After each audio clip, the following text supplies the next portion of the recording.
Hi, good evening everyone. I have a short story for you which I hope you'll enjoy. This story is called Postcards of the Hanging. Here I am in my tied-up apron, pea spoon at the ready. Now lady bawls out, "Chips all boiled," and on comes the line. The canteen is big with shiny orange walls. There are metal grills on the windows, and the chair legs make for screechy. The trays slide past us one by one, and we fill them up with the goodies of the day. I am in charge of vegetables here. I was put on them as part of the programme. Lady does the meat and potatoes, and Dawes does desserts. We stand in a row, Lady, me and Dawes. It's part of a great experiment. I work in the canteen every day. Dr. Filth says routine is therapeutic. My name badge says Iggy Ross Basco, and the tea towels are stencilled Bedlam Hosp. Whenever there are peas left over, I put cold handfuls in my pockets to bait the mice that scrabble under my bed. It's nothing really, but I'm careful not to let Lady in on the act. Dawes caught me once and hit my fingers with a skillet lid. Not long ago, I was bluesy in the hospital. Something was missing, but no one knew what. The nurses poked and prodded, but all to no avail, and Dr. Filth could himself hardly fathom where to look. But that was before, all by myself, I found the very thing. 3 weeks ago Tuesday, we had treacle pie and custard. Lady piled the chips on high, and I was generous with my lunchtime greens. I was feeling very sprightly, and even my tongue felt like talking. After the vegetables, I shuffled through the service hatch and tugged out the cleaning trolley. Clatter-bang, I went up the tables, clearing the dishes plate by saucer. I stacked the bowls in wobbly towers and put the dirty spoons in their rightful places. All the way up, the chairs were empty, until I reached the very last one. And there she was, sitting by the wall, eating biscuits from a blue tin box. Bushy brown hair was curled on her head. Her shoulders were round, her legs were thick, and her hands were red. She was not a beautiful woman, but then, I'm not a handsome man. I pretended to clean a splotch on the wall, but I only had eyes for her. The way she sat with her tin, I couldn't help moaning as I rubbed and scrubbed that lovely spot. Her smell stood out to me straight away. The smell of outside, what a ticket! Oh, but it was hard. The shakies caught my leg and twitching got the better of me. In the end, I could but circle about at a distance. But I didn't give up. And that night, I named her the Woman, and I wrote her my first letter. On Wednesday morning, the kitchen needed scouring. Dawes pushed me under the benches and I scraped the dirt out in my palms. Afterwards, Lady said, "Have you seen what they're selling in the hospital shop? Lunatics on postcards." I tell you, let that be a lesson. Lady watches over me. She didn't wish to at first, but Dr. Filth soon brought her round. I'm scared of Lady, but I don't show it. Every week she files a report on my progress. I'm getting good at ladling the spinach, it says, and I handle the broccoli tongs well. Dr. Filth says the reports are most satisfactory. What a case I shall make. After Wednesday lunch, Lady stamped my getaway card, and off I went round the grounds. The nurses say fresh air is wholesome, and I wanted to see the postcards. There are big tall trees and spiky grasses in the flower beds, but if you look through the leaves, you'll see the wire fences that keep us inside. I used to skedaddle and haul at the meshes, but now I keep nicely to the concrete paths. As I crossed the frog pond, a squirrel came flipping towards me, and I bared my teeth, and it skittered away. Perhaps it remembered what happened to its friend. Further round came the shop. Lady was right about the postcards. Brown and yellow, oh, what a freak show. Bedlam, 1893. Here was a smart fellow who looked just like me. The lantern jaw, the goggle eyes. You could see him sitting, posing nicely, but underneath it had all gone to pot. Plink, plink, plink, his marbles bounced away. He'd had no experiments, I feared. It was a bad old asylum in those days, but not anymore. Dr. Filth saw to that. They cut away part of my brain, and in return I got paper and pencils, my own clothes and a chest of drawers. I bought the picture and put it carefully in my book. Then up in my room I wrote another letter to the Woman. I told her about the postcard, pointing out the resemblances to myself. But how times have changed, I wrote in big. I put this letter in my pillowcase with the other. The woman came again next Thursday with her blue tin box and chair in the corner. I espied she was a cleaner, a domestic.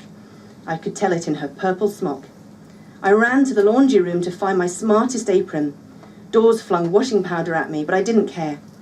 When the moment came, I rushed out with my tea towel and danced up down near her table. This time I was smiling, and lo and behold, she looked up. She did. I clacked my teeth with joy, swung my loose limbs in happy spirals.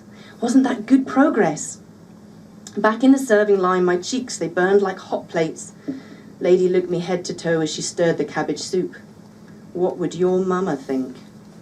Well, Mama was removed from me when I was very small. I took it hard, for every child needs a mother. Thereafter, something was wrong in my head. Couldn't bear the sunshine, and I sat in the corners of the yard. Oh, Mama. The other boys grew scared and left me alone. Yes, I was wild back then. Then in and out I went, but no one knew what to do with me. Soft in the head like a soft-boiled egg. Dr. Filth once said I would never be normal, and it made me so cross I bit the nurse. But that was before the experiments. I've been much better to people since then. Dr. Filth likes to experiment. He is an experimental kind of person.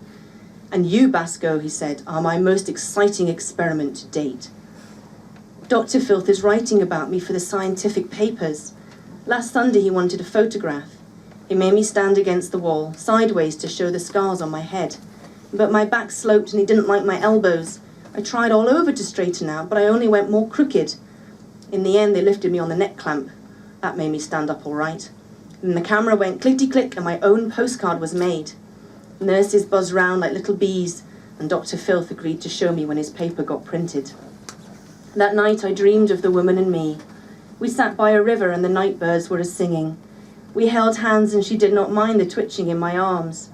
She smelled of roses, daffodils and sticky burrs. We lay on the wet grass and stared at the stars, never caring if bugs might crawl into our hair. We were free to come and go as we pleased, and I knew that we would live happily ever after. Next day I ladled my peas with extra vigour. Lady watched me closely. Then she told a story. Once upon a time, she said, a patient did a thing that made the doctor very angry. As punishment, they fed him a chemical that made his breasts grow large and his manhood shrivel up.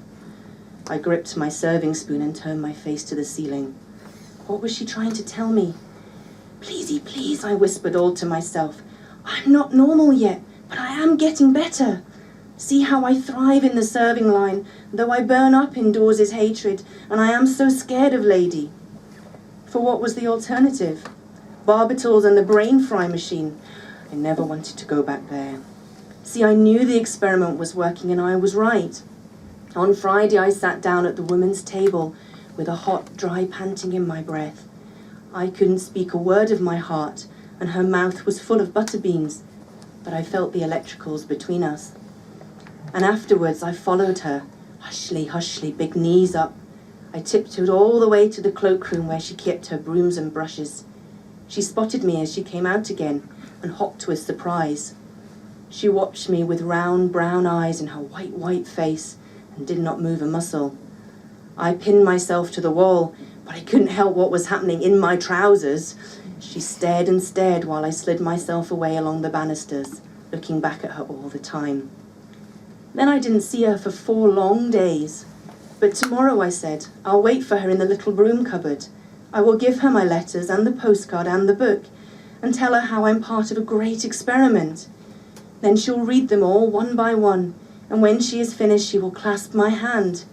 Then we will lie down among the buckets and mops, like lovely mermaids in the sea, in the flowers, in the waves. I will ask her to take me away from here, away from the hospital, and loving me as I love her, together with the woman, I will be sane at last. Oh, but it did not happen that way, not at all, not at all. There was no room in the cupboard, and my panting was too loud for her.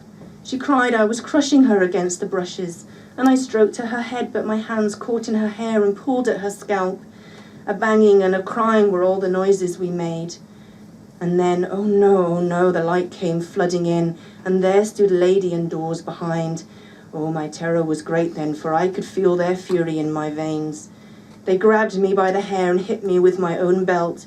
The woman stood watching with her face in her fingers while they dragged me away from her, away to the tall white office of Dr. Filth. Dr. Filth, who works so hard to make me sane and good.